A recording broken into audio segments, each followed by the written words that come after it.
avec des mots genre paix, bonheur, patrie, tolérance, réconciliation, démocratie, ça donne le même rythme. Il suffit d'ouvrir grandement son âme et de suivre la cadence. La cadence qui donne naissance à la danse. La danse des mots qui chassent les mots de tête qui compliquent la vie et qui rendent inaccessible le repos intérieur. Voilà pourquoi mon âme s'exprime. Voilà pourquoi mon âme réclame. Voilà pourquoi mon âme juge. Voilà pourquoi mon âme s'écrie et s'enflamme contre tous ces racistes, ces prétendus maîtres du destin qui ont profané l'histoire de mon Afrique. Mon Afrique, terre des êtres humains par excellence. Ces abrutis qui avaient fait de moi un simple nègre, alors que Dieu m'avait prédestiné à être un véritable héritier de la vie éternelle.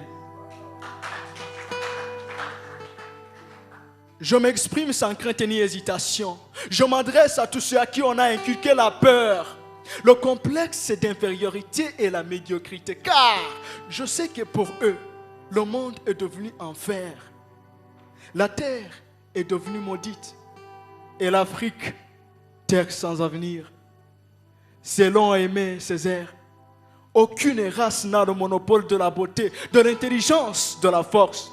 Et moi, je suis juste devant vous pour vous dire que je suis complètement d'accord avec le chantre de la négritude. Laisse-moi donc m'exprimer. Laisse-moi être le porte-voix des sans-voix, l'avocat des sans-espoir. Laisse-moi m'adresser à ces victimes innocentes, ces enfants d'Afrique, nés en Afrique, nourris par l'Afrique, abrités par l'Afrique, mais dont la mentalité a été corrompue, juste pour leur dire qu'il y a encore de l'espoir pour le rayonnement de l'Afrique.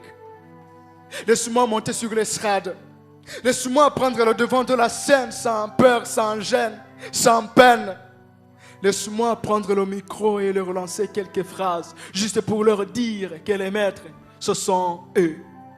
N'est-ce pas eux qui érigeaient des gratte-ciels à l'époque de nos aïeux, où la chicotte dictait la loi et qui finissaient toujours par dormir à la belle étoile? N'est-ce pas eux qui parcouraient des milliers de kilomètres à la recherche des matières premières et qui finissaient toujours par rentrer les mains vides quand le colonisateur a déjà vidé tous les sacs de l'or? Dites-moi un seul mot si vous en avez le courage. Non, laisse-moi chanter un chant nouveau. Laisse-moi exécuter une nouvelle mélodie d'espoir sans rancœur. Laisse-moi conjuguer le verbe vivre au futur de l'indicatif.